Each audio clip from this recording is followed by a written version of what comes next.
welcome back to Sports Talk Live. I'm Brian Fiocco. I'm Taylor Maren. And I'm Riley Wallace. Just another quick reminder to look us up on Facebook and Twitter. Give us your input, ask us questions, or give us your thoughts, anything you would like, and we might use it on our next show. Our major topic today is playoff basketball. Both the men and the women had tough games to start the first round as they were both able to pull out the W's. Let's start off with the men as they pulled off the upset to number 2 Bloomsburg, 83-70. Riley, Westchester came out on fire, scoring the first 8 points of the game. That, along with their stymied defense, really held down Bloomsburg, and that helped them come out with the victory. You're right. They controlled the game start to finish. They never trailed, and they never allowed Bloomsburg to pull within 9 points after halftime. In my opinion, it was the big men who controlled the game and was the difference. Lance McDowell had a double-double, coming out with 15 points and 10 rebounds, while Khalif Foster added 11 and Corey Blake added 9. Riley, I have to agree with you. The forwards played really well, but we cannot forget the guards. Carl Johnson had a game-high 19 points, and John Breeden was effective as always, scoring 10 points and dishing out 8 assists. Yeah, it was a big game. It was actually the third time that we beat Bloomsburg this year, and even bigger than that, with Kutztown losing to East Stroudsburg, now the semifinals and the finals are both being hosted here at Westchester, so I can't wait to see what it's going to be like in Hollinger Fieldhouse. Don't forget to come out and support our Golden Rams on Friday at 7:30. Now let's take a look at the women's basketball team. They started off the playoffs hosting Millersville on Tuesday. They looked pretty strong the entire game as they were victorious, winning 64-57. What are your guys' input on this big win for the Lady Rams? The girls got off to a fast start, just like the guys, as they jumped on Millersville early. They controlled the game and slowly built their lead all the way up to 23 points early in the second half. Riley, I agree with you, but I did see some concerns during this game. As you know, we play a 5-in, 5-out system. In the first half, our first string played very well, but when our second team came in, they struggled really to contain Millersville. Luckily, in the second half, they played a much better game, and that helped us with the victory. One bright spot that I did see was in the absence of Paige Elliott, who was out due to concussion, Zuna Smith really stepped up. She had 10 points and grabbed 6 rebounds. She's only a sophomore, so I think that she has a bright future ahead of her. The road is only going to get tougher for the Lady Rams, as they have to travel all the way to Edinburgh to face the 26-1 Fighting Scots Friday night. So to finish up basketball, here are STL's top plays of the week.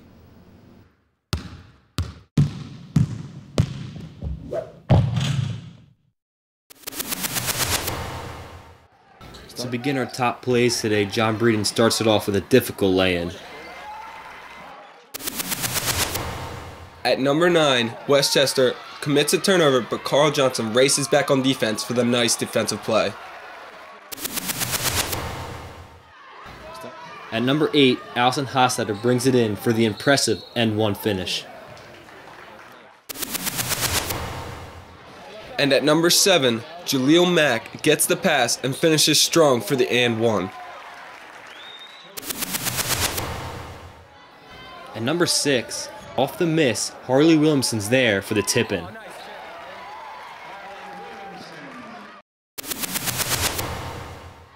At number 5, Shamira Hammond gets the rebound, takes the ball up court, fights off a defender, and makes a nice no-look pass to Kendall Benevy.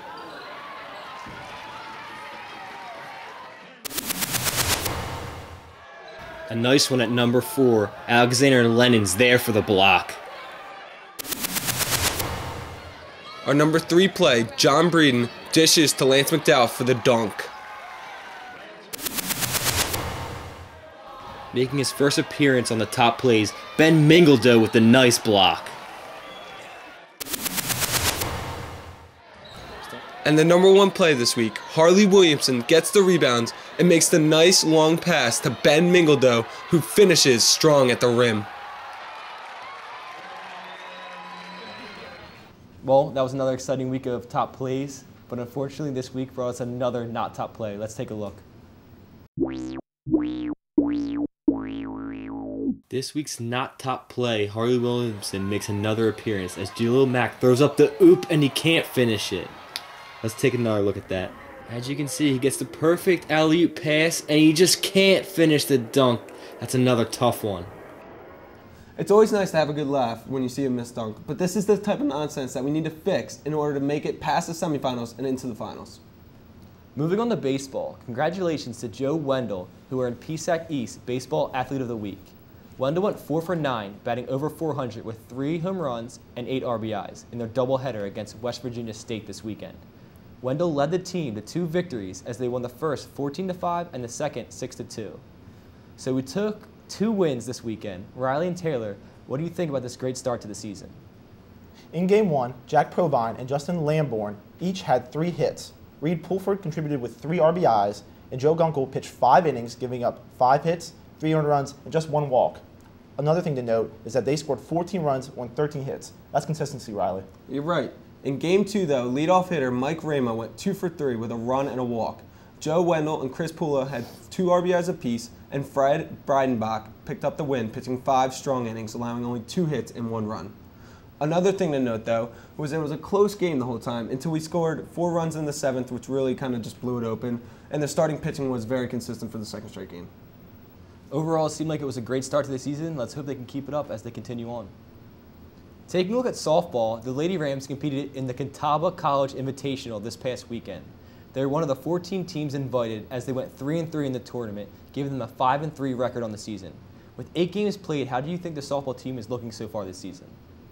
The Lady Rams picked up 3 impressive victories this past weekend, including a 19-0 win over Winston-Salem State, which is unheard of in softball.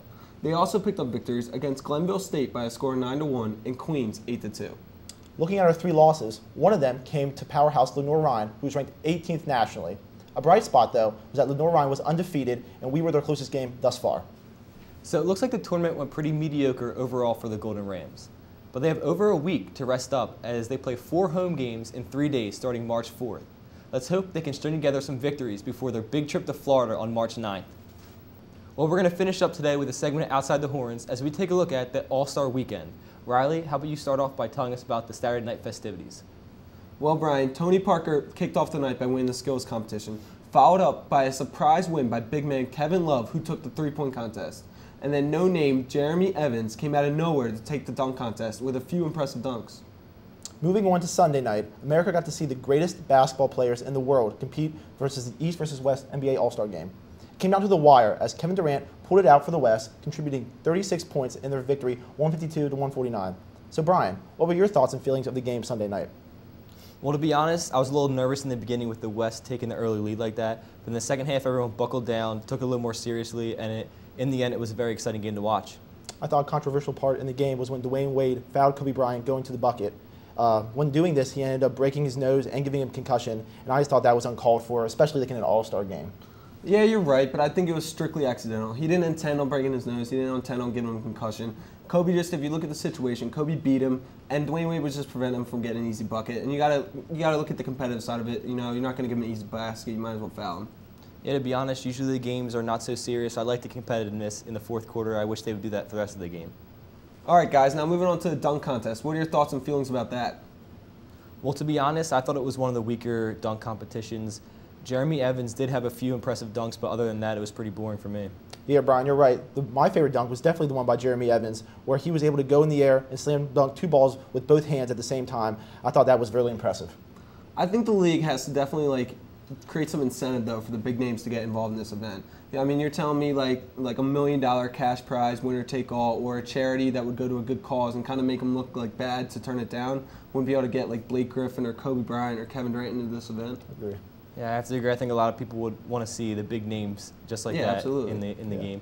But unfortunately, we're out of time for this week's segment of Sports Talk Live. We'll be here next week, same time, same place. Take it easy, Westchester.